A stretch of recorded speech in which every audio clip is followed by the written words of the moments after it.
Do you believe now? Do you believe now, guys? I wasn't even going to record anything today. I was going to record a completely separate video about Ryan Cherki.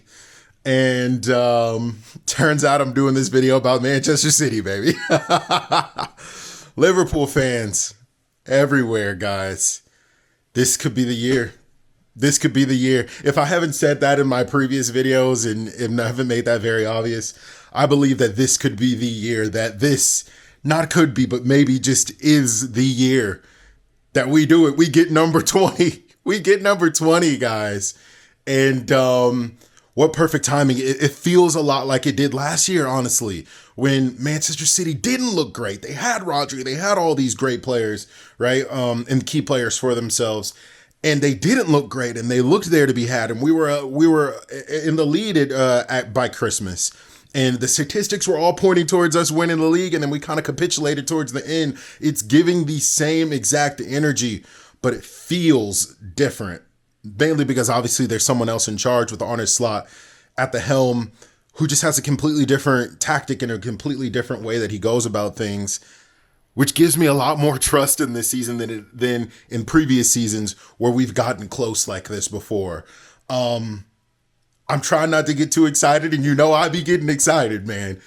But, man, Manchester City lose. This changes everything for us right now. Arne Slot joins a very short list of managers that have won a Premier League title in their first season. He would be number 5. Most of these are Chelsea managers, and we'll talk about that a little bit later in the video. But the list is very short, and Arne Slot could do something absolutely legendary. And I think he probably will be the most surprising out of all of these people that I read out the names of, because he didn't really have the resume. He didn't really have the background that a lot of these other managers did coming into the Premier League. Some of these, you were expecting them to do really well in the Premier League. Arne Slot was a perennial, and I guess with lack of better words, a no-name, right? A name that just didn't ring very many bells, and a lot of people had to look him up when it was announced that we were even interested in him.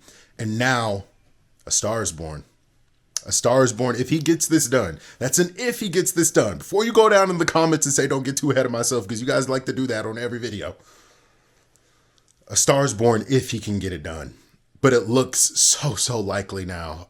We play Southampton tomorrow, which should be a very straightforward game, but you never know with some of these games, especially in the Premier League. On any given day, a team can show up and beat you.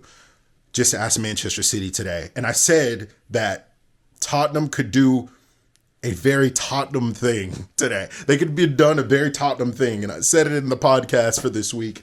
And they went out and they did a very Tottenham thing. Manchester City have always historically struggled with Tottenham specifically. I don't know what it is. They're their bogey team, like Brighton is our bogey team, where we typically struggle with them. Even if we get a win, it's a battle, right? It's similar with Tottenham with Manchester City, and it's never happened in the history. I don't think in Pep Guardiola's entire coaching history has he lost 5 games back-to-back on the bounce like this. Absolutely insane. And I said this in the last video that I think the break actually is not good for Pep Guardiola, and it's better for us because he would want to get these wins back. He'd want to get the boys' morale back and not wait a week, 2 weeks before he can get another win back again. And now he waits even longer, and then they play us next. And that's not going to be an easy out, which could potentially extend his losing streak to 6. Am I dreaming right now? Like, does somebody need to pinch me and wake me up? The great Manchester City, the super team, the Saudi-backed oil machine is capitulating right now, right before our eyes. And similar things is happening at Real Madrid, who we play in the Champions League next. And we'll talk a little bit about them as well. But before we jump into that, guys, before I get too excited, make sure you guys like, comment, and subscribe. If you are new here, make sure you comment where you are watching from. We're trying to grow this thing all around the world. We just hit 3,000 subscribers. Thank you for everyone who decided to spend some time with us, subscribe to the channel, and big shout out to all of our members who are taking advantage of being able to get early access to videos. I just did one of those. I don't know if you guys noticed that yet. And then they will be the first ones to get first ones in line to be able to do a live podcast call with me in this coming month. So it's going to be really cool. Make sure you guys like, comment, subscribe, join the channel if you can. It's going to be pretty sick. We're going to be doing some awesome things in 2026. So, but let's talk about City a little bit. This is the weakest City have ever looked, right? And dare I say, maybe the strongest that we have looked since our super team that won at one of everything, right? And it's the same team from last year, which is the craziest part. It's very interesting because we're not blowing teams away like we typically have done under Jurgen Klopp. More so, it's more of a controlled and measured approach. So it feels weird to a lot of the fans. It feels weird to a lot of the people who, I mean, we've been with Jurgen for the past like 8-9 years. Some people grew up with Jurgen Klopp. So it's going to feel weird. It's going to feel different with a different style of play. It's very similar still. If you look at it statistically, we still press with just as much intensity, but we press at different times, right? We press a little bit more organized. Instead of having one straggler go out there and try to initiate the press, we press in groups and in zones and in pockets, which I think preserves energy and it limits a lot of the injuries and stuff like that. A lot of the injuries that we've been getting actually haven't even been coming in game. They've been coming in training and things like that. But a lot of our boys are back. But that's besides the point. If we beat City next week, we could potentially go 11 points clear. 11 points clear at the top. And it's starting to feel, if we can do that, I think you can etch an L. I think you can start etching that name onto that trophy if we get 11 points clear of Manchester City. I know Arsenal is still there. I know Chelsea is still there. I'm more worried about Chelsea than I am about Arsenal. I'll be very honest.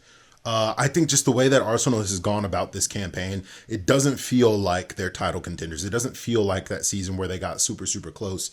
It almost feels like they're playing not to lose versus playing to win, right? Which you can't win championships off of that mentality, right? So I don't think this Arsenal team is ready just yet.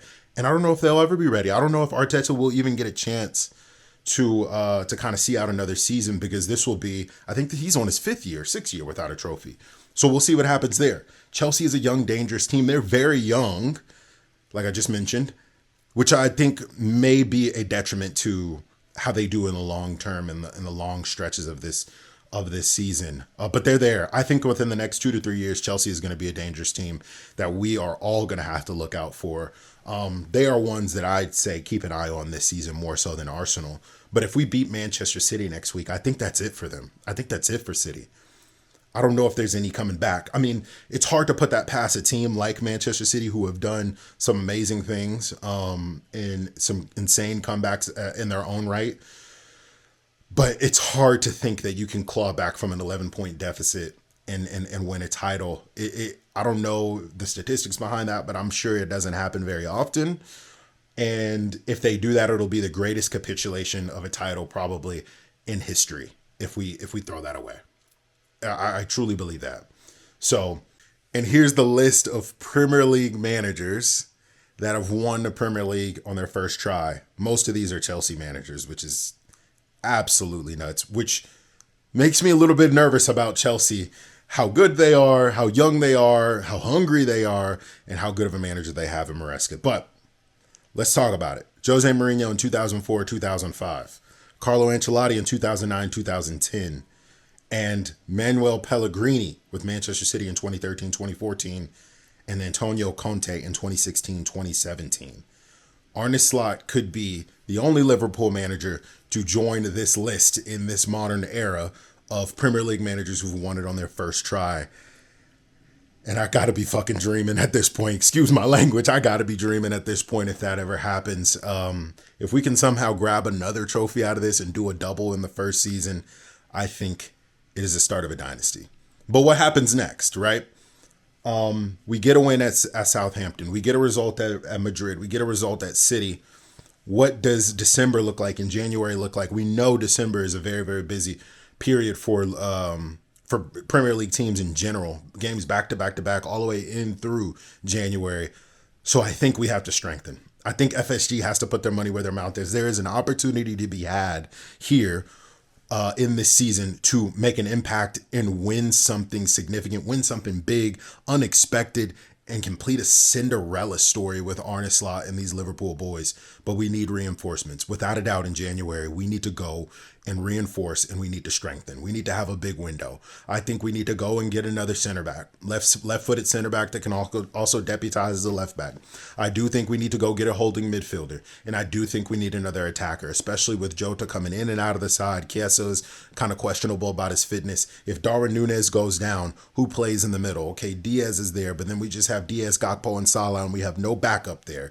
So I think we actually do go get another attacker. I think we do go get another midfielder because a similar thing can happen, especially with Maka traveling all over the place for the Argentina games. I know we won't have another international break for a while, but it would be nice to be able to rotate in another holding midfielder, especially probably in the Southampton game where Maka probably won't play because he travels for 16 hours to get back to England. I think we need those reinforcements there.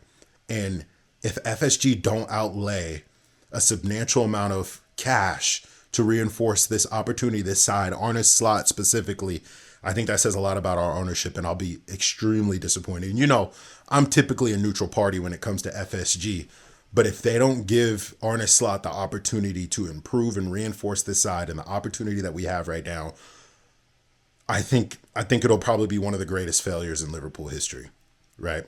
So we need to have a big window. Southampton is next. I'm going to predict a 3-0 win. Real Madrid is after that. I'm going to predict a 3-2 win because it's at home. And then we got City after that.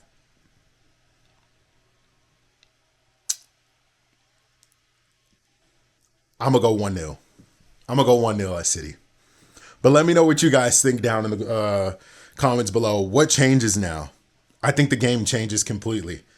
What's your predictions? Do we go all the way with this? What's your predictions for those games? Southampton, Madrid, City, the next 3 games. This next week and a half is so crucial. And of course, don't forget to like, comment, and subscribe if you love Liverpool content. Please support the channel. We're growing a little bit more.